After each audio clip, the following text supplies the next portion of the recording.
नमस्कार, यो हो न्यूज 24 टेलिभिजन। बेलुका 8 बजेको न्यूज बुलेटिनमा स्वागत छ। संविधान सभा मार्फत मुलुकले नयाँ संविधान पाएको 7 वर्ष पूरा भएको छ। तर संविधानले परिकल्पना गरेका विकास, जनजीविका र नागरिक हकका विषय अझै अधुरा नै छन्। संविधानले शिक्षाको हक दिएको छ, तर देशमा 2 खालको शैक्षिक जनशक्ति उत्पादनलाई रोक्न सकिएको छैन। रोजगारीको हक सुनिश्चित छ, तर मातृभूमि छोडेर कामका लागि वैदेशिक रोजगारीमा जानै पर्ने व्यवस्था लाखौं नेपाली माझ अझै छ। खाद्य सम्बन्धी हक छ, तर दुर्गमका मानिसले केही किलो चामल किनेर खान पाए युद्ध जिते जस्तो आभास भइरहेकै छ। संविधानले समाजवाद उन्मुख राज्यको परिकल्पना गरेको छ। यसको प्रभाव एक मात्र क्षेत्रमा देखिएको छ, त्यो हो राजनीतिक दलको नाम। धेरै दलले आफ्नो नामको पछाडि समाजवादी झुन्ड्याएका छन्, तर यहाँ धनी जन धनी र गरिब झन झन गरिब हुँदै गएका छन्। 2 दर्जन वाणिज्य बैंकहरूको कुल लगानीको करिब 85% 50 जना धनाढ्यकै वरिपरि घुमिरहेको छ। केन्द्रीकृत शासनबाट जनतालाई सुविस्ता भएन, सिंहदरबारको गाली मुहाली भयो भनेर 3 तहको सरकार बनाइयो, तर सबै सरकार कर असुल्नमै तल्लीन देखिए। जनप्रतिनिधिहरूले विवेक प्रयोग गर्न सकेनन्, उनीहरू आफ्ना दलका सीमित नेताहरूको दास बने। जनप्रतिनिधिमूलक संस्थाहरू पङ्गु बने। उनीहरूको प्रयोग सरकार फेरबदलको काममा मात्र सफल साबित भयो। जनताको मुद्दालाई कसैले प्राथमिकतामा राखेनन्। राहदानी बनाउँदाको पीडा होस् वा राष्ट्रिय परिचय पत्र लिँदा बस्नुपर्ने लामो लाइनको झन्झट नै किन नहोस्, सबैमा जनतालाई रैती नै ठानिएकै छ। कुनै एउटा भोको पेटले संविधान कति राम्रो भनेर किन सोध्छ? गरिबीकै कारण शिक्षा आर्जन गर्न नसक्ने नागरिकले संविधानका प्रावधानहरू कति असल भनेर किन भन्छ? उपचार नपाएर छटपटेका व्यक्तिलाई संविधानको कागजी व्यवस्थाले मलहम लगाउँदैन हो। यो संविधानले जनतालाई सार्वभौम सत्ताको मालिक बनाएको छ। अब मालिकलाई झुक्क्याउने दिन गए। संविधानलाई कागजको खोस्टा मात्र बनाउने दिन सकिए। नेपाली जनताको त्याग र बलिदानबाट आएको दस्तावेज हो संविधान। संविधान कार्यान्वयन गर्नेतर्फ राजनीतिक दल र नेताहरूको ध्यान जानुपर्छ। मालिक जागेपछि जतिसुकै बलियो भन्नेहरूको सत्ता र शक्ति समेत डगमगाउने निश्चित छ। त्यसैले नेताजीहरूले समय छँदै केही सोच्नुपर्छ। अब न्यूज बुलेटिनका हेडलाइन्स। नियमित काममा फर्कने प्रधान न्यायाधीश जबराको असफल प्रयासका कारण सर्वोच्चमा दिनभर तनाव। गठबन्धन सरकारले आफ्नो परिवारमाथि अत्याचार गरेको जबराकी छोरी सुनिधिको आरोप। संसदले हेर्छ, आवश्यक पर्यो भने अहिले पनि संसद भङ्ग भएको छैन। प्रदेश र प्रतिनिधि सभा निर्वाचनको समानुपातिक तर्फको बन्द सूची बुझाउने पहिलो दिन प्रगति न्यून। ठूला राजनीतिक दलहरू सूची बुझाउन असफल।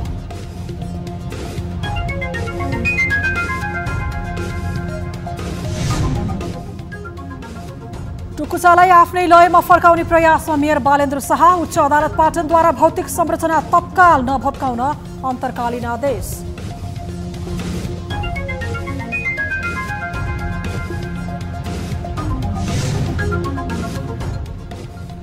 विराटनगर विमानस्थलका लागि जग्गा अधिग्रहण गर्ने केपी ओली नेतृत्वको सरकारको निर्णय खारेज।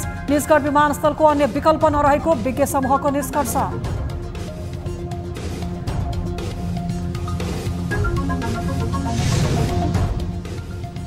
र जापानमा अहिले सबैभन्दा ठूलो समुद्री आँधी दक्षिणी टापु क्युशुमा बज्रियो।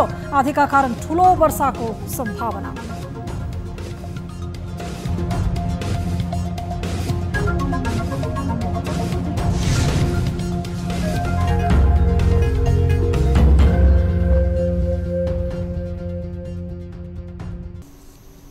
हामी निरन्तर न्यूजमा छौं।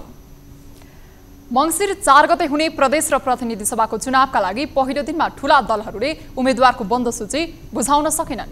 निर्वाचन आयोगले नयाँ जनप्रतिनिधि चयन गर्नका लागि समानुपातिकतर्फ उम्मेद्वारको बन्द सूची पेश गर्न 2 दिनको समय छुट्याएको छ। समानुपातिक तर्फको उम्मेद्वारको बन्द सूची बुझाउने पहिलो दिन ठूला दलहरूले आयोगमा पेश गरेनन्। उम्मेद्वार अन्तिम टुङ्गो नलाग्दा दलहरूले पहिलो दिन बन्द सूची बुझाउन सकेनन्। निर्वाचन आयोगले समानुपातिक तर्फको बन्द सूची बुझाउनका लागि आज र भोलिका लागि समय छुट्याएको छ। यता नेकपा एमाले भने बन्द सूचीमा बुझाउनुपर्ने नाम तयार पारिसकेको बताएको छ। एमाले भोलि कार्यालय समयमै समानुपातिक तर्फको बन्द सूची बुझाउने बताएको छ। राजनीतिक दलहरूले बन्द सूचीमा उम्मेद्वारको नाम राख्दा निर्वाचित हुने कुल सदस्य संख्याको कम्तीमा 10% सदस्यका लागि उम्मेदवारी दिने गरी बन्द सूची तयार गर्नुपर्नेछ, जसमा 50% अनिवार्य रूपमा महिला उम्मेद्वार हुनुपर्छ। त्यसैगरी समावेशी सिद्धान्त बमोजिम उम्मेद्वारको नाम पेश गर्नुपर्ने प्रतिनिधि सभा सदस्य निर्वाचन ऐनमा व्यवस्था रहेको छ। समानुपातिक निर्वाचन प्रणालीको बन्द सूची पेश गर्नेदेखि सबै प्रक्रिया निर्वाचन आयोगको मुख्य निर्वाचन अधिकृतको कार्यालयमा हुनेछ। प्रत्यक्षतर्फको निर्वाचन प्रक्रिया सुरु गर्न आयोगले असोज 11 गते निर्वाचन अधिकृत र मुख्य निर्वाचन अधिकृत नियुक्त गर्नेछ। असोज 23 गतेदेखि प्रत्यक्षतर्फको निर्वाचन कार्यक्रम सुरु हुनेछ। चुनावका लागि मतदान गर्न अब 63 दिन मात्रै बाँकी छ। निर्वाचन आयोगले दलहरूलाई प्रत्यक्षतर्फ 1/3 महिलालाई अनिवार्य उम्मेद्वार बनाउन निर्देशन दिएको छ। आयोगको 2 दिन अघि बसेको बैठकले 1/3 महिलालाई उम्मेद्वार बनाउन दलहरूलाई पत्राचार समेत गरिसकेको जनाएको छ। संविधानले संघीय संसदमा प्रतिनिधित्व गर्ने दलले निर्वाचनमा भाग लिन कम्तीमा 1/3 महिला सदस्यको संख्या सुनिश्चित गर्नुपर्ने व्यवस्था गरेको छ। तर यो व्यवस्था समानुपातिक वा प्रत्यक्षतर्फ गर्नुपर्ने भन्ने व्यवस्था प्रष्ट नभएको अवस्थामा आयोगले दलहरूलाई यस्तो निर्देशन दिएको हो। यही व्यवस्थाका कारण दलहरूले महिलालाई समानुपातिकतर्फ मात्रै उम्मेद्वार बनाउँदै आएका थिए। महिला सांसद र नेताहरूले संसदमा सार्वजनिक महत्त्वको प्रस्ताव नै दर्ता गरेर निरन्तर माग र दबाब दिएपछि राष्ट्रिय सभा र राष्ट्रिय सरकार तथा समन्वय समितिले प्रत्यक्षतर्फ समेत 1/3 महिलाको उम्मेदवारी सुनिश्चित गर्न आग्रह गरेको थियो। त्यही अनुसार निर्वाचन आयोगले उम्मेद्वारको मनोनयन गर्दा 1/3 महिलाको संख्या सुनिश्चित गर्न दलहरूलाई निर्देशन दिएको हो। संविधानको धारा 38 को उपधारा 4, धारा 42 र धारा 47 को मर्म समेतलाई ध्यानमा राख्दै पहिलो हुने निर्वाचित हुने निर्वाचन प्रणालीमा उम्मेद्वारको मनोनयन गर्दा कम्तीमा 1/3 महिला सुनिश्चित गरी मनोनयन दर्ता गर्नुपर्ने आयोगले जनाएको छ। सत्तारूढ दल नेकपा माओवादी केन्द्रले समानुपातिक तर्फको बन्द सूची भोलि मात्रै बुझाउने भएको छ। माओवादीले समानुपातिक तर्फका उम्मेद्वारको सूची तयार पार्न महासचिव देव गुरुङको नेतृत्वमा कार्यदल नै गठन गरेको छ। प्रदेश समितिबाट समानुपातिक तर्फ उम्मेद्वारको लामो सूचीमा नाम प्रस्ताव भई आएको भन्दै कसलाई उम्मेद्वार बनाएर पठाउने भन्ने बारे निर्णय लिन कार्यदल गठन गरिएको छ। महासचिव गुरुङको नेतृत्वमा उपमहासचिव द्वय वर्षमान पुन र गिरिराजमणि पोखरेल रहेको कार्यदल गठन गरिएको सचिव गणेश शाहले जानकारी दिएका छन्। कार्यदललाई सूची बढाउने घटाउने मापदण्ड पूरा भए नभएको जाँच गर्ने र क्लस्टर मिलाउने जिम्मेवारी दिएको सचिव शाहले जानकारी दिएका छन्। कार्यदलले उम्मेद्वारको बन्द सूची तयार पारिसकेपछि भोलि बिहान बस्ने माओवादीको पदाधिकारीको बैठकले अन्तिम निर्णय लिने शाहले जानकारी दिएका छन्। निर्वाचन आयोगले समानुपातिकको बन्द सूची बुझाउन असोज 3 गतेसम्मका लागि समय दिएको छ।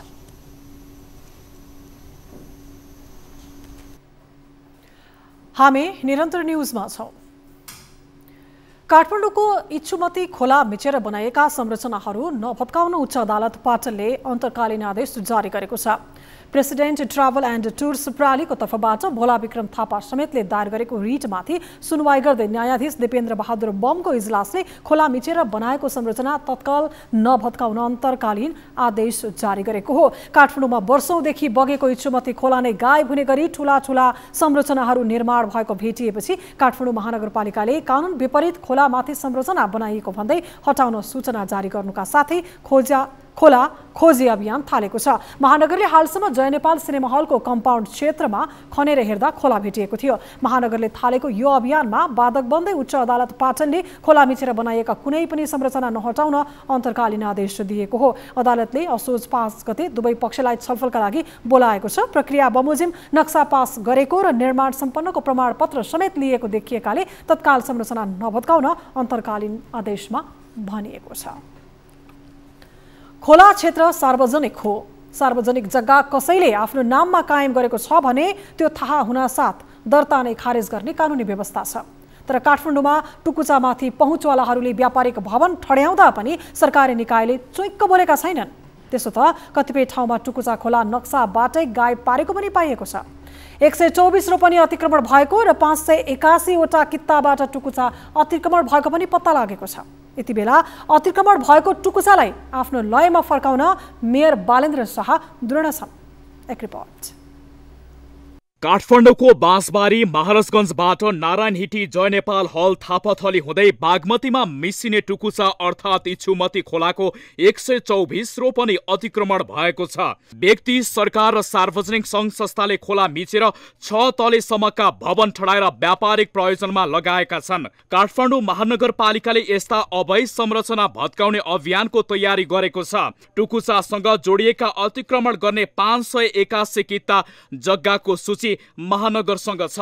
अब्स्ट्याकल रूपमा बनिएको अवस्था छ, नीतिगत रूपमा बनाएको छ कि छैन, उसले निर्माण कार्य गर्दाखेरि चाहिँ मापदण्ड अनुसार बनाएको छ कि छैन र चाहिँ संस्कृति सम्पदा र चाहिँ हाम्रो खोला नारालाई जगाउने चाहिँ हाम्रो चाहिँ ऐन छ, त्यो ऐन अनुसारको चाहिँ यो भित्र मापदण्डभित्र परेन भने सबैजना एकैसाथ चाहिँ सँगै जान्छ। सिरदेखि नै टुकुचा अतिक्रमण भएको छ। महानगरको वडा नम्बर 1, 2, 4, 11, 31 र 32 तत्कालीनमा खोला मिचिएको छ। नारायणहिटी दरबार परिसरमा खोला देख्न सकिन्छ, तर त्यहाँबाट बाहिर जय नेपाल हलदेखि कमलादी मोडसम्म करिब 500 मिटरमा त टुकुचा सरकारी नक्साबाटै गायब छ। खोलामाथि पक्की संरचना बनाइएका छन्। कमलादीको उत्तर पूर्व पुतली सडक मोडनिर आएपछि भने टुकुचा एक ठाउँ झुल्किन्छ। कतै व्यक्तिका पक्की घर बनेका छन् भने कतै सार्वजनिक सङ्घ संस्थाले अतिक्रमण गरेका छन्। त्रिपेश्वर स्थित सत्यनारायण र महादेव मन्दिरको बीचबाट बग्दै टुकुचा बागमतीमा मिसिएको छ। शहरी विकास मन्त्रालयले टुकुचा खोला मिचेका घरको सूची 2 वर्ष अघि नै तयार पारेको थियो। 2077 मन्त्रालयले मिचेको कित्ता नम्बर र घरधनीको नाम सहितको सूची तयार पार्ने जिम्मा अधिकार सम्पन्न बागमती सभ्यता एकीकृत विकास समितिलाई दिएको थियो। त्यस लगत्तै समितिले टुकुचाको अध्ययनका लागि निजी बोनोफाइड इन्जिनियरिङ कन्सल्टेन्सी प्रणालीलाई विस्तृत आयोजना प्रतिवेदन DPR तयार पार्ने जिम्मा दिएको थियो। कन्सल्टेन्सीले 3 महिना लगाएर गरेको अध्ययनपछि DPR रिपोर्ट 15 सेप्टेम्बर 2020 मा समितिलाई बुझाएको थियो। तर 2 वर्षदेखि रिपोर्ट समितिमै थन्किएको थियो। गत आइतबार समितिबाट रिपोर्ट झिकाएर मेयर बालेन्द्र शाह एक्सनमा उत्रिएका हुन्। सोही रिपोर्टका आधारमा बिहिबार महानगरले जय नेपाल हल स्थित टुकुचा पुरिएको भाग उत्खनन गरेको हो। यसलाई निरन्तरता दिएर अवैध संरचना भत्काउँदै टुकुचालाई पुरानै प्राकृतिक अवस्थामा ल्याउने महानगरले बताएको छ। टुकुचा बगाउने मात्र होइन, टुकुचालाई देखाउने काम पनि हुन गइरहेको अवस्था छ। त्यसकारणले गर्दाखेरि हामी अहिले तपाईँ पर्खाइ र हेराइमा छ, त्यो डिजाइन सहितको चाहिँ अब हामी अगाडि जाने काममा चाहिँ जान्छौँ, सबैलाई देखाउने काममा चाहिँ हामी अगाडि बढ्छौँ। टुकुचाको सिर बुढानीलकण्ठदेखि त्रिपुरेश्वरसम्म 5 किलोमिटर क्षेत्रफलमा कन्सल्टेन्सीले अध्ययन गरेको थियो। अध्ययनका क्रममा टुकुचाको सबै भागमा इन्जिनियर पुगेका थिए। 3 महिना लगाएर गरिएको अध्ययनले जोडिएका 581 वटा कित्ताबाट टुकुचा अतिक्रमण भएको पत्ता लागेको थियो। टुकुचाको 20% क्षेत्रफल मिचेर व्यक्ति तथा सार्वजनिक सङ्घ संस्था लगायतले पक्की संरचना बनाएको र 40% मा व्यापारिक अस्थायी टहरा बनेको रिपोर्टमा उल्लेख छ। अध्ययनपछि कन्सल्टेन्सीले नदीको क्षेत्रफल 10 मिटर राख्नुपर्ने र दायाँ बायाँ 4-4 मिटर छोड्नुपर्ने गरी काम गर्न सुझाव दिएको थियो। 2065 मङ्सिर 1 मा बसेको मन्त्री परिषद बैठकले टुकुचाको अतिक्रमित भाग खाली गर्ने तथा दायाँ बायाँ 4-4 मिटर छोडेर मात्रै अरू संरचना बनाउने निर्णय गरेको थियो। त्यसकै आधारमा अधिकार सम्पन्न बागमती सभ्यता एकीकृत विकास समितिले 2077 मा DPR गर्न लगाएको थियो। अहिले सोही प्रतिवेदनका आधारमा महानगरले अवैध संरचना भत्काउने अभियान सुरु गरेको हो। अवैध संरचना भत्काइएपछि समितिले दायाँ बायाँ ढल व्यवस्थापन र बाटो बनाउने काम गर्ने भएको छ। अहिले टुकुचाको चौडाइ काहीँ 3 मिटर र काहीँ 10 मिटर छ। यसलाई पनि एक रूपता दिने जनाएको छ। जहाँबाट सुरु भएको छ र जहाँ अन्त्य छ त्यो सुरुदेखि अन्त्यसम्म हामीले त्यसलाई क्लियर गर्नुपर्छ। यो महानगरपालिकाले ओपन गर्छ र त्यसको दायाँ बायाँ 4-4 मिटर चाहिँ नेपाल सरकारले 2065 8-1 मा निर्णय गरिसकेको अवस्था भएको हुनाले त्यसको सेड ब्यागमा हामीले चाहिँ ढल बनाउँछौँ, वाल लगाउँछौँ र बाटो पनि बनाउँछौँ। महानगरले शुक्रबार मात्रै जय नेपाल हलदेखि काठमाडौँ प्लाजासम्म सर्वे गरेको छ। करिब 500 मिटर लम्बाइको यो क्षेत्रमा ठूला साना गरी टुकुचा मिसेर 65वटा संरचना निर्माण गरिएका छन्। टुकुचाको मुहानदेखि अन्त्यसम्म निर्माण गरिएका अवैध संरचना खाली गर्न 7 अर्ब खर्च हुने अनुमान छ। यसमा मुआब्जा, भवन भत्काउन, खोलाका वरिपरि ढल र सडक निर्माण गर्न यति रकम पनि जोडिएको छ। यति खर्च गरिए खोलालाई पुरानै अवस्थामा फर्काउन सकिने अध्ययन प्रतिवेदनमा उल्लेख छ। त्यस्तै खोलालाई सबैतिर खुल्ला गरेर वरिपरि 4-4 मिटर कायम गराउन अझै 10-15 वर्ष समय लाग्ने भएको छ। न्युज 24 टेलिभिजनका लागि क्यामेरामा सुनिल गुरुङका साथमा टिभी जर्नलिस्ट समीर जोशी, काठमाडौँ। कतिपय भूमाफियाहरूले यसरी खोलालाई गायब बनाएका रहेछन् कि अग्ला अग्ला संरचना ठडाएर खोलालाई नै नक्साबाट समेत गायब बनाएर आफ्नो कृत्य गरी खोलालाई आफ्नो नक्सामा पारेर आफ्नो जग्गा हुबहु बनाएर उनीहरूले त्यसरी खोला मिचेको देखिएको छ। न्युज 24 टेलिभिजनका लागि क्यामेरामा सुनिल गुरुङका साथ टिभी जर्नलिस्ट समीर जोशी, काठमाडौँ। विज्ञ समूहले प्रधानमन्त्री शेरबहादुर देउवालाई निजगढ अन्तर्राष्ट्रिय विमानस्थलको अन्य विकल्प नरहेको निष्कर्षसहित अध्ययन प्रतिवेदन बुझाएको छ। सरकारद्वारा निजगढ अन्तर्राष्ट्रिय विमानस्थल निर्माण सम्बन्धमा अध्ययन गर्न गठित विज्ञ समूहले अध्ययन प्रतिवेदन आइतबार प्रधानमन्त्री देउवालाई बुझाएको हो। संस्कृति, पर्यटन तथा नागरिक उड्डयन मन्त्री जीवनराम श्रेष्ठको उपस्थितिमा विज्ञ समूहका संयोजक वीरेन्द्र बहादुर देउजाले प्रधानमन्त्री देउवालाई अध्ययन प्रतिवेदन हस्तान्तरण गरेका हुन्। सर्वोच्च अदालतको फैसला अनुसार पूर्ण क्षमताको अन्तर्राष्ट्रिय विमानस्थल निर्माणको लागि अध्ययन गरी प्रतिवेदन पेश गर्न मन्त्री परिषदको गत साउन 26 गतेको निर्णय अनुसार विज्ञ समूह गठन भएको थियो। उक्त विज्ञ समूहले निजगढ अन्तर्राष्ट्रिय विमानस्थल निर्माण सम्बन्धमा अध्ययन प्रतिवेदन तयार पारेर विमानस्थलको विकल्प अरू कुनै नरहेको निष्कर्षसहित प्रधानमन्त्रीलाई अध्ययन प्रतिवेदन बुझाएको संस्कृति, पर्यटन तथा नागरिक उड्डयन मन्त्री जीवनराम श्रेष्ठले बताए। मन्त्री श्रेष्ठले विज्ञ समूहको प्रतिवेदन अध्ययन गरेर विमानस्थल निर्माणको सबै प्रक्रिया सुरु गर्ने बताउँदै कानुनी रूपमा सरकारले गर्नुपर्ने सबै प्रक्रिया अवलम्बन गरेर विमानस्थल निर्माणको काम तत्काल अगाडि बढाउने प्रतिबद्धता समेत जनाएका छन्। प्रक्रियाहरू सबै चाहिँ नि सुरु हुन्छ। आज चाहिँ नि त्यो प्रतिवेदन प्राप्त गरेको छु। यसलाई हामीले अध्ययन गर्छौं र अब कानुनी रूपमा हामीले गर्नुपर्ने प्रक्रियाहरू के छन् त्यो सबै प्रक्रियाहरूलाई अवलम्बन गरेर अगाडि बढाउँछौं। मन्त्री श्रेष्ठले विज्ञ समूहको अध्ययनले नेपालको दूरगामी विकास तथा आर्थिक समृद्धिको लागि बढ्दो हवाई ट्राफिक धान्न सक्ने पूर्ण क्षमताको अन्तर्राष्ट्रिय विमानस्थल आवश्यक रहेको निष्कर्ष निकालेको पनि बताएका छन्। सरकारले विराटनगर विमानस्थलका लागि आवश्यक जग्गा अधिग्रहण गर्न नेपाल नागरिक उड्डयन प्राधिकरणलाई दिएको स्वीकृति खारेज गरेको छ। भदौ 31 गते बसेको मन्त्री परिषदको निर्णयले अधिग्रहणका लागि प्राधिकरणलाई दिएको अधिकार खारेज गरेको हो। भदौ 31 गतेको मन्त्री परिषदको निर्णय सार्वजनिक गर्दै आइतबार सरकारका प्रवक्ता एवं सञ्चार तथा सूचना प्रविधि मन्त्री ज्ञानेन्द्र बहादुर कार्कीले यस्तो जानकारी गराएका हुन्।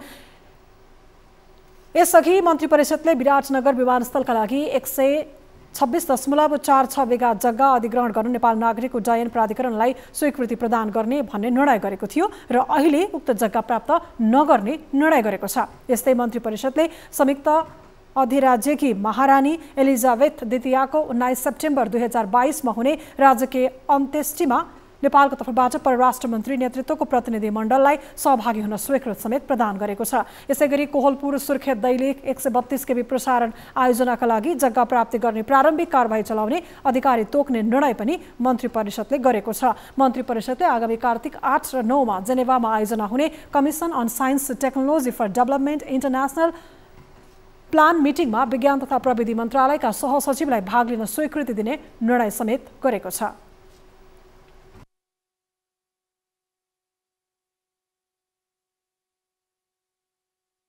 नेपालको संविधानको धारा 53 को उपधारा 2 बमोजिम संघीय संसदको दुवै सदनको चालू अधिवेशन सम्बत 2079 साल असोज 1 गते शनिबार राति 12 बजेदेखि अन्त हुन सम्माननीय राष्ट्रपति समक्ष सिफारिस गर्ने।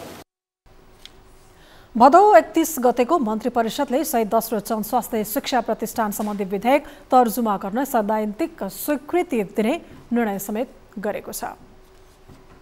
न्युजहरू अझै बाँकी छन्, अब पालो ब्रेकको।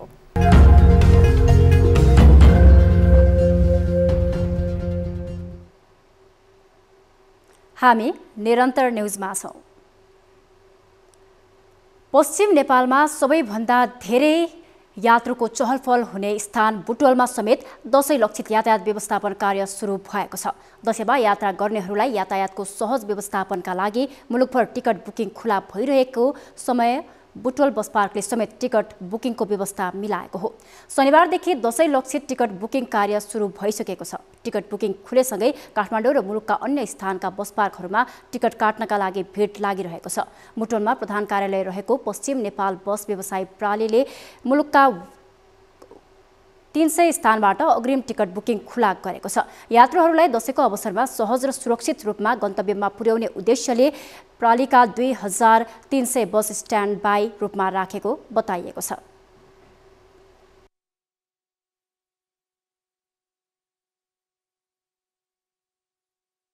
पश्चिम नेपाल बसाइ प्रणालीले आफ्ना करिब 2300 सवारी साधनबाट अहिले यो चाडपर्वको बखत सहज रूपमा यात्रुलाई सुरु स्थानदेखि गन्तव्य स्थानसम्म पुर्याउनको निमित्त हाम्रा सवारी साधनहरूलाई हामीले स्ट्यान्ड बाई रूपमा चाहिँ राखेका छौँ र आजैबाट हामी देशका करिब 300 हाम्रा बुकिङ काउन्टरहरूमा अग्रिम बुकिङ पनि खोलेका छौँ। बुटवल बस पार्कले गत वर्षदेखि अग्रिम टिकट बुकिङ कार्यक्रम लागू गरेको थियो। यस वर्ष पनि त्यसलाई निरन्तरता दिएको हो। बुटवलबाट गुल्मी, पाल्पा, अर्घाखाँची, स्याङ्जा, बागलुङ, प्युठान, रोल्पा, दाङ लगायतका पश्चिम तथा पूर्वका अधिकांश जिल्लामा यात्रा गर्नेहरूको संख्या धेरै हुने गर्छ। सहजीकरणलाई सुलभ यात्राको निम्ति हामीहरूले 1 गतेबाट अग्रिम बुकिङ टिकट काउन्टर खोलिसकेका छौँ। यसको लागि हेल्प डेस्कको पनि व्यवस्थापन गरेका छौँ।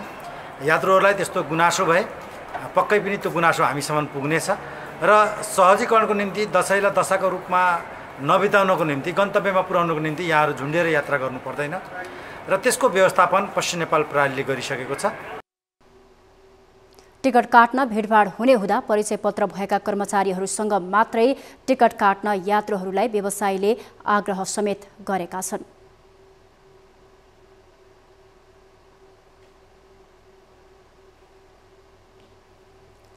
सर्वोच्चमा नियमित काममा फर्किने निलम्बित प्रधान न्यायाधीश सोलेन्द्र शमशेर जबराको असफल प्रयासका कारण आइतबार दिनभर रामशाह पथ र बालुवाटारमा सरगर्मी चल्यो। सरकारले जबरालाई सर्वोच्च प्रवेशमा रोक लगाउन ठूलो संख्यामा प्रहरी परिचालन गरेपछि दिनभर रामशाह पथ र बालुवाटार तनावग्रस्त बन्न पुगेको हो। एक रिपोर्ट। निलम्बित प्रधान न्यायाधीश सोलेन्द्र शमशेर जबराले नियमित कामकाजमा फर्किने प्रयास गरेपछि आइतबार दिनभर रामशाह पथ र बालुवाटारमा सरगर्मी चल्यो। जबराकी छोरी सुनिधि राणाले गठबन्धन सरकारले आफ्नो परिवारमाथि अन्याय अत्याचार गरेको आरोप लगाइन्। सुनिधिले सरकारका कारण नजरबन्दमा बस्नु परेको जिकिर गर्दै न्यायपालिका र परिवारको जीवन रक्षाका लागि जनस्तरबाटै पहल गरिदिन अपील गरेकी छन्। तर यता नेपाल बारले भने जबरा सर्वोच्च आउने प्रयास गर्नु न्यायपालिकाको अपमान भएको बताएका छन्। बारका पूर्व अध्यक्ष चण्डेश्वर श्रेष्ठले संविधानको धारा 101 को उपधारा 6 अनुसार महाअभियोगको टुङ्गो नलागेसम्म जबरा अदालत आउन नसक्ने बताए। अब यो सबै कुरा चाहिँ नेपाली जनताले बुझिदिनु पर्यो। हामीले यही टेलिभिजन यही मिडियाबाटै सबैजनालाई आह्वान गर्न चाहन्छु। सबजनालाई चाहिँ नि एकदमै देशको माया छ, सबैजनालाई चाहिँ नि यो अदालतको माया छ भने सबजना उठेर चाहिँ नि आइदिनु पर्यो। हामीहरूलाई यस्तो बेलामा उहाँहरूले अहिले हामीलाई एकदमै लिटरली नजरबन्दमै राखिएको छ। हामीलाई विधान र कानुनले महाअभियुक्तलाई कारबाही सुरुवात भइसकेपछि जबसम्म त्यसको टुङ्गो लाग्दैन, जबसम्म त्यो महाअभियोगको प्रस्ताव छलफल चले टुङ्गोमा पुग्दैन, तबसम्म उसले काम गर्न नपाउने कुरा संविधानले भनेको छ। त्यसकारणले गर्दाखेरि ऊ सर्वोच्च अदालतमा प्रधान न्यायाधीशको हैसियतले निलम्बित प्रधान न्यायाधीश सर्वोच्च अदालतमा हुन सक्दैन। जबराकी छोरी सुनिधिले सरकारी निवास र बाहिर प्रहरी आक्रामक शैलीमा आएको बताएकी छन्। प्रहरीले कामदारमाथि दुर्व्यवहार गरेको आरोप लगाउँदै सुनिधिले निवास भित्रिने र बाहिरिने सवारीमा अनावश्यक ढंगबाट खानतलासी गरेको बताइन्। सरकारले पावर देखाएर अराजकता फैलाएको र सरकारको ज्याजती विरुद्ध जनताले आन्दोलनबाट न्याय दिलाउने र स्वतन्त्र न्यायपालिकाको साख जोगाउने काम गर्नुपर्ने जबराकी छोरीको भनाइ छ। सोशल मिडिया हेरेर मेसेन्जर स्क्रोल गरेर कमेन्ट गरेर मात्र हुँदैन। उहाँहरू चाहिँ आइदिनु पर्यो। उहाँहरूलाई साँच्चीको पनि देशको माया छ, देश लुटिँदैछ। अब कार्यपालिकाले न्यायपालिकामाथि यस्तो ठुलो हस्तक्षेप गरिराखेको छ। अब हुँदा उहाँहरूले देशै कब्जा गरेर हामी नेपाली नै नरहने किसिमको काम गर्न थालिसक्नु भएको छ। हामीलाई देशको माया छ, हामीले आफ्नो सन्ततिलाई के दिने भन्ने कुरा चाहिँ नि अलिकति पनि मोह छ भने जनताहरू चाहिँ नि जागेर आइदिनु पर्यो, सबैजना जनता। जबराकी छोरीले यसो बताइरहँदा महाभियोगको प्रक्रिया ढिला भयो भनेर भ्रष्टाचारीले उन्मुक्ति पाउन नहुने वरिष्ठ अधिवक्ता रामनारायण बिडारी बताउँछन्। जबरा विरुद्धको महाभियोग निर्वाचनपछि आउने प्रतिनिधि सभाले हेर्ने भन्दै बिडारीले संसद अन्त्य भएको तर विघटन नभएको बताए। संसद जीवित रहेको र अधिवेशन अन्त्य मात्रै भएकाले आवश्यक परेमा संसद अधिवेशन बोलाउन सकिने बिडारीको भनाइ छ। यो संसद अहिले पनि अधिवेशन अन्त्य भयो, त्यसकारण यति कुरा पनि नबुझाए जस्तो गरी मान्छेले बुझ्छन्। अधिवेशन आवश्यक पर्यो भने त एक चौथाइले फेरि बोलाउन सक्छ, 15 दिनभित्र अधिवेशन बस्छ। त्यसकारण त्यो गर्नु पनि परेन। अब अधिवेशन बस्दैन। अब आउने निर्वाचनबाट नयाँ आएको फ्रेस चाहिँ नि संसदले अब हेर्छ। निलम्बित प्रधान न्यायाधीश जबराले आफूमाथि प्रतिनिधि सभामा लगाइएको महाभियोग स्वत निष्क्रिय भएको भन्दै आइतबारबाट सर्वोच्च अदालतमा नियमित काममा फर्किने तयारी गरेका थिए। तर सरकारले जबरालाई सर्वोच्चमा प्रवेश नदिन बाक्लो रूपमा रामशाह पथ र बालुवाटारमा सुरक्षाकर्मी परिचालन गरेको थियो। सरकारले जबरालाई सर्वोच्च छिर्न नदिन यस्तो कदम चालिरहँदा जबराको परिवारले भने सबैलाई नजरबन्दमा राखेर बाहिर जान समेत नदिएको आरोप लगाएको छ। यसबीचमा राष्ट्रिय मानवाधिकार आयोगले जबराको वैयक्तिक र आवत जावतको स्वतन्त्रताका साथै गोपनीयताको अधिकारलाई सम्मान गर्न सरकारलाई आग्रह पनि गरेको छ। हामी निरन्तर न्यूजमा छौं। नेपालकै सबैभन्दा ठूलो ताल रारा जोड्ने मुगुको ताल्चा सल्लेरी सडक खण्डको ताल्चा 0 पोइन्टदेखि सल्लेरीसम्मको करिब 4 किलोमिटर सडक खण्डको मेसिनरी वाल गुणस्तरहीन रहेको पाइएको छ। मेसिनरी वाल निर्माण कार्य गुणस्तरहीन रहेको भन्दै स्थानीयले विरोध पनि जनाएका छन्। एक रिपोर्ट। यो धमाधम सडकको ग्राभेल तथा पहिरो रोक्न मेसिनरी वाल बनाउँदै गरेको मुगुको ताल्चा सल्लेरी सडक खण्ड हो। पहिरो रोक्न निर्माण गरिएको पर्खाल गुणस्तरहीन रहेको छ। मेसिनरी वाल निर्माणका क्रममा सिमेन्ट, बालुवा र ढुङ्गाको सम्मिश्रण गरिनु पर्नेमा माटो भर्ने काम गरिएको स्थानीयको गुनासो छ। पहिलाको अनुपातमा अहिले यो खाल्टाखल्टी पुर्ने ग्राभेल गर्ने टाइपको चाहिँ बाटो चाहिँ गाडी कुद्नले राम्रै भइरहेछ। तर जुन त्यो ठेकेदारले त्यो टेन्डर हाल्ने क्रममा अब कुन क्वालिटी, कुन गुणस्तर अथवा इस्टिमेट के कति छ त्यो हामीले थाहा भएन। सडकमा काम गरिरहेका कामदारहरूले पनि बालुवाको नाममा माटो प्रयोग गर्ने गरेको स्वीकार गरेका छन्। आफूले ठेकेदारको निर्देशन अनुसार काम गरेको कामदारहरूको भनाइ छ। देखिए त राम्रै छ, पछि कस्तो हुन्छ सर त्यो त थाहा भएन। अब गिट्टी त राम्रै छ, अलिकति बालुवा र गिट्टी त्यो मिस्काउट छ। अहिलेसम्म त राम्रै भयो, पछि के हुन्छ अब। निर्माण योजना साइटमा प्राविधिक तथा सडक डिभिजनको शून्य उपस्थिति रहेको छ। स्थानीय जनप्रतिनिधिहरू पनि सडक निर्माणको काममा ग्राभेल राम्रै भए पनि वाल निर्माण कार्यमा गुणस्तरहीन सामग्री प्रयोग गरेको बताउँछन्। मेन पोइन्ट भनेको प्राविधिकको त्यहाँ कमी छ। प्राविधिक कुन छ त्यहाँ अब हामीले जति कराए पनि केही हुँदैन रहेछ। जति सडकको बाटोमा हामीले कराए पनि, जति हामीले अब फुके पनि अब सडक डिभिजन कार्यालयले भुक्तानी गरेको हुँदो रहेछ, काम पुरा गरेको हुँदो रहेछ। त त्यस्तै छ, सबै यो संसारै त्यस्तैमा छ। 460 मिटर लम्बाइको यो योजनामा गुणस्तरहीन निर्माण सामग्री प्रयोग गरेको पाइए पनि ठेकेदार कम्पनीले भने अस्वीकार गरेको छ। यो वास्तविक माटो त होइन, त्यो खोलाको बालुमा पनि त माटो हुन्छ केही पर्सेन्ट होइन। यसमा पनि अब ठ्याक्कै माटै छैन, पुरै यो राम्रो छ भन्नु त छैन। केही पर्सेन्ट त होला, 10% माटो पनि होला। सडक डिभिजन कार्यालय जुम्ला अन्तर्गत 2 करोड 38 लाख लागतमा नाग्जेल एन्ड आकांक्षा मजदुर जेबीले सडकको वाल तथा ग्राभेल निर्माण थालेको हो। दीर्घकालीन सोचसहित गुणस्तरीय काम हुन नसकेमा भने करोडौं लगानी भएर पनि सडकको अवस्था भने उस्तै हुनेछ। न्यूज 24 टेलिभिजनका लागि मुगुबाट टिभी जर्नलिस्ट दान बहादुर बुढाको रिपोर्ट। ठूला राजनीतिक दलहरूले समानुपातिक तर्फको बन्द सूची भोलि मात्रै बुझाउने भएका छन्। उम्मेदवारको रस्साकस्सीका कारण व्यवस्थापन गर्ने कठिन बनेपछि उनीहरू आन्तरिक छलफलमा जुटेका हुन्। मङ्सिर 4 गतेका लागि तय प्रदेश र प्रतिनिधि सभा निर्वाचन प्रायोजनका लागि समानुपातिक तर्फको बन्द सूची बुझाउन असोज 2 र 3 गतेका लागि तोकिए पनि ठूला दलहरू उम्मेदवारको टुङ्गो लगाउन नै असफल भएका हुन्। नेकपा एमाले, नेपाली कांग्रेस, नेकपा माओवादी केन्द्र, नेकपा एकीकृत समाजवादी, जनता समाजवादी पार्टी जसपा र लोकतान्त्रिक समाजवादी पार्टी लोसपा लगायत दलहरू समानुपातिक तर्फका उम्मेदवारकै टुङ्गो लगाउन असफल भएका छन्। आकांक्षीको भिड र अन्तिम समयमा थालिएको तयारीका कारण उनीहरू आयोगले दिएको पहिलो दिनमा नाम बुझाउन असफल भए। निर्वाचन आयोगले आज र भोलिका लागि समय तोकेपछि ठूला दलहरू अन्तिम दिनमा नाम बुझाउने तयारीमा जुटेका छन्। दलका तल्ला निकायबाट आकांक्षीको लामो सूची प्राप्त भएपछि दलहरू उम्मेदवार व्यवस्थापन गर्न अलमलमा परेका हुन्। समानुपातिक तर्फका उम्मेदवारको टुङ्गो लगाउने भन्दै आज बिहानैदेखि ठूला पार्टीका बैठक बसे पनि उनीहरू निर्वाचन आयोग भने पुग्न सकेनन्। आकांक्षीको तलैबाट लामो सूचीसहित नाम आएपछि कसलाई उम्मेदवार सिफारिस गरेर पठाउने भन्ने विषयलाई व्यवस्थापन गर्न नसक्दा उनीहरू पहिलो दिनमा नाम बुझाउन असफल भएका हुन्। हरेक कामलाई अन्तिम समयमा टुङ्गो लगाउने राजनीतिक परम्परा नौलो अभ्यास भने होइन। सबै दलहरू अन्तिम समयमा ठेलम गर्दै आयोगमा पुगेर नावली बुझाउने तयारीमा जुटेपछि आयोगलाई समय व्यवस्थापनमा थप बोझ हुने देखिन्छ। आयोगले समानुपातिक तर्फको उम्मेदवारीको बन्द सूची लिन गोकर्ण मणि दुवाडीलाई मुख्य निर्वाचन अधिकृत तोकेको छ। आयोगले प्रतिनिधि सभातर्फ यज्ञ प्रसाद भट्टराई र प्रदेश सभातर्फ विश्वप्रसाद अर्याललाई दलबाट प्राप्त सूचीलाई दर्ता गर्ने गरी जिम्मेवारी दिएको बताएको छ। अब बिजनेस न्यूज।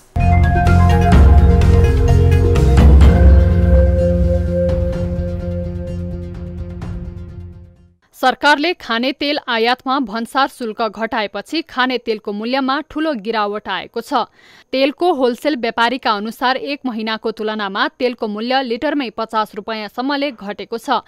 सूर्यमुखी, भटमास र तोरीको तेलको मूल्यमा ठूलो गिरावट आएको छ। सरकारले तेलको कच्चा पदार्थ आयातमा भन्सार महसुल घटाउने निर्णय गरेपछि बजारमा तेलको मूल्य घटेको हो। लिटरमा कम्तीमा 20 देखि बढीमा 50 रुपैयाँसम्म तेलको मूल्य घटेको छ। अमृत, डायमण्ड लगायतका ब्रान्डका तेलको मूल्य घटेको छ। 1 महिना अघि प्रति लिटर 295 रुपैयाँ रहेको सूर्यमुखी तेलको मूल्य थोक बजारमा 245 रुपैयाँमा झरेको छ। 280 रुपैयाँ रहेको तोरीको तेलको मूल्य 250 रुपैयाँमा झरेको छ। यस्तै 293 रुपैयाँ पर्ने भटमासको तेलको मूल्य न्यूनतम 218 रुपैयाँसम्ममा झरेको छ। नेपाल वनस्पति घिउ तेल उत्पादक संघका अनुसार अन्तर्राष्ट्रिय बजारमा तेलको मूल्यमा आएको गिरावटका कारण खाने तेलको मूल्यमा उच्च गिरावट देखिन थालेको छ। संघका अध्यक्ष सन्दीप अग्रवालका अनुसार जेठ यता मात्रै खाने तेलको मूल्य लिटरमै 70 रुपैयाँसम्मले घटेको छ। तेलको मूल्य अन्तर्राष्ट्रिय बजारमै घटेका कारण नेपाली बजारमा पनि घटेको अध्यक्ष अग्रवालले बताएका छन्।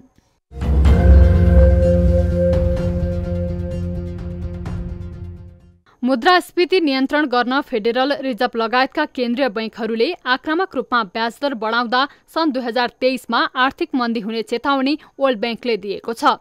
पछिल्लो समय विश्वव्यापी रूपमा अधिकांश केन्द्रीय बैंकले मुद्रास्फीति नियन्त्रण गर्न ब्याज दर बढाइरहेका छन्। पछिल्लो 40 वर्ष यताकै उच्च बिन्दुमा पुगेको मुद्रास्फीति नियन्त्रण गर्न विकसित मुलुकहरूका केन्द्रीय बैंकहरूले 5 दशक यताकै उच्च हुने गरी ब्याज दर बढाइरहेका छन्। ब्याज दर वृद्धि हुँदा कर्जा लिन थप समस्या उत्पन्न हुने र खाद्य तथा अखाद्य वस्तुको मूल्य थप बढ्ने वर्ल्ड बैंकले जनाएको छ। यसैगरी कर्जाको ब्याज दर उच्च हुँदा मानिसहरू कर्जा लिई व्यवसाय सञ्चालन गर्न निरुत्साहित हुने हुँदा आर्थिक गतिविधि सुस्त हुने वर्ल्ड बैंकले जनाएको छ।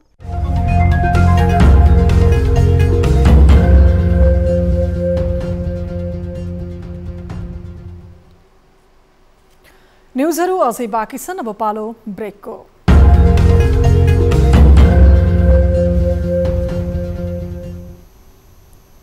हामी निरन्तर न्युजमा छौं। अब स्पोर्ट्स न्युज।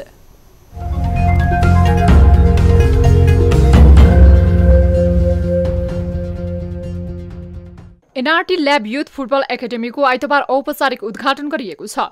अखिल नेपाल फुटबल संघ एन्फाका अध्यक्ष पंकज विक्रम नेङमाङले एकाडेमीको उद्घाटन गरेका हुन्। उद्घाटन कार्यक्रममा एकाडेमीका खेलाडीलाई खेलकुद सामग्री प्रदान गरिएको थियो। एनआरटी ल्याब एकाडेमी शहीद स्मारक डिभिजन लीग क्लब न्युरट टिम एनआरटीको फुटबल एकाडेमी हो।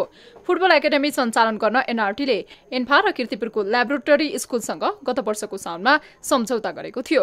सम्झौतासँगै पहिलो वर्ष एकाडेमीमा क्लब र स्कुलका गरी 14 खेलाडी हुनेछन्। 14 खेलाडीले क्लबसँग अभ्यास गर्नेछन् भने स्कुलले पढाइका लागि छात्रवृत्ति प्रदान गर्नेछ। प्रदेश नम्बर 1 स्तरीय खोखो प्रतियोगिता आइतबार सम्पन्न भएको छ। प्रतियोगिता झापाको बिर्तामोडमा सम्पन्न भएको हो। आगामी 28 गतेदेखि कार्तिक 3 गतेसम्म सञ्चालन हुने नवौं राष्ट्रिय खेलकुद प्रतियोगिताको छनौटका लागि भएको यस खेलमा पुरुषतर्फ झापा जिल्ला प्रथम बनेको छ। त्यसैगरी मोरङ दोस्रो, सङ्खुवासभा र तेह्रथुम तेस्रो भएका छन्। यस्तै महिलातर्फको उपाधि मोरङले हात पारेको छ भने सङ्खुवासभा दोस्रो बनेको छ। तेस्रो उपाधि झापा र तेह्रथुमले जितेका छन्। यस खेलमा प्रदेशका 5 वटा जिल्लाले सहभागिता जनाएका थिए।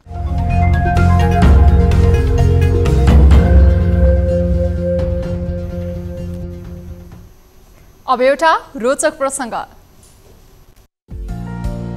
चन्द्रमाको सौन्दर्य देखेर रोमाञ्चित नहुने को होला र? आकाशमा देखिने त्यो सुन्दर चन्द्रमालाई युएईले अब भुइँमा झार्दैछ।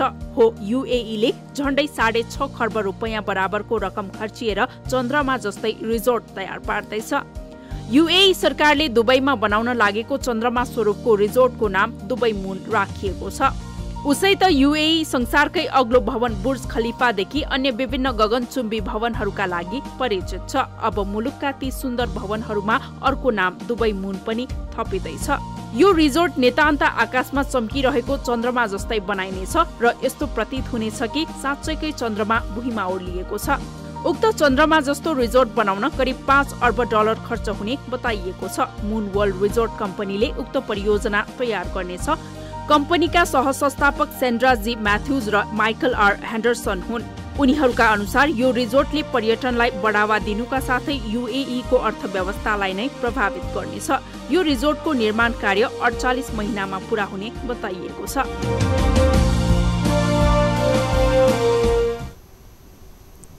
अब वेदर अपडेट।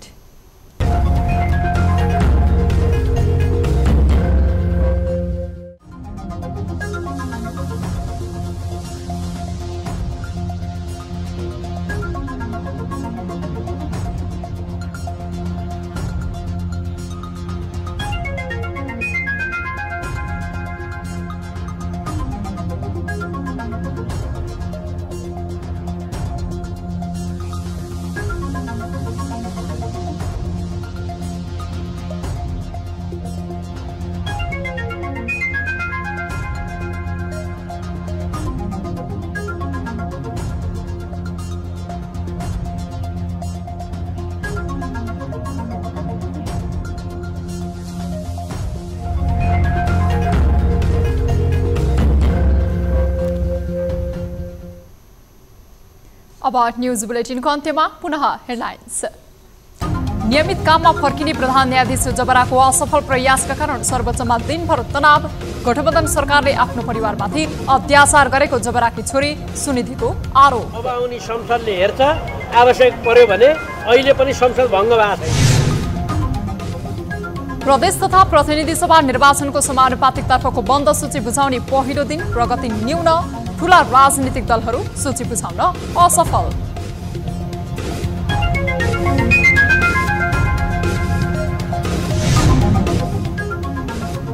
टुकुचालाई आफ्नै लयमा फर्काउने प्रयासमा मेयर बालेन्द्र शाह। उच्च अदालत पाटनद्वारा भौतिक संरचना तत्काल नभत्काउन अन्तर्कालीन आदेश।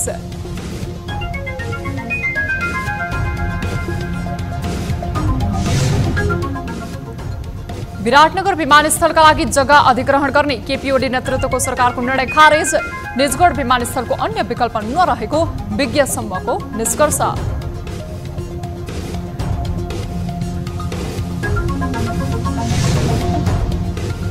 र जापानमा अहिलेसम्मकै सबैभन्दा ठूलो समुद्री आँधी दक्षिणी टापु क्युसुमा बज्रियो।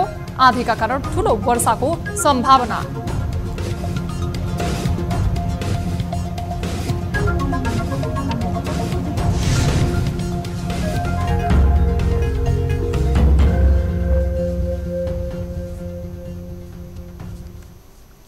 बेलुका 8 बजेको न्युज बुलेटिन अहिलेलाई यति नै। जाँदा जाँदै ताली र गालीका लागि हामीले सोधेको प्रश्नको अन्तिम नतिजा यसपछि प्रसारण हुने कार्यक्रम सीधा कुरा जनतासँगमा हेर्न नभुल्नुहोला। थप न्युजका लागि हाम्रो वेबसाइट www.news24nepal.com हेर्नुहोला। साथै हामीलाई फेसबुक, ट्विटर र युट्युबमा पनि फलो गर्न सक्नुहुनेछ। यस्तै मोबाइल फाइबर र इमेलबाट 24 हेल्पडेस्कमा समस्या र गुनासो गर्न सक्नुहुनेछ। अहिलेलाई बिदा दिनुहोस्। हामी निरन्तर न्युजमा छौँ। नमस्ते।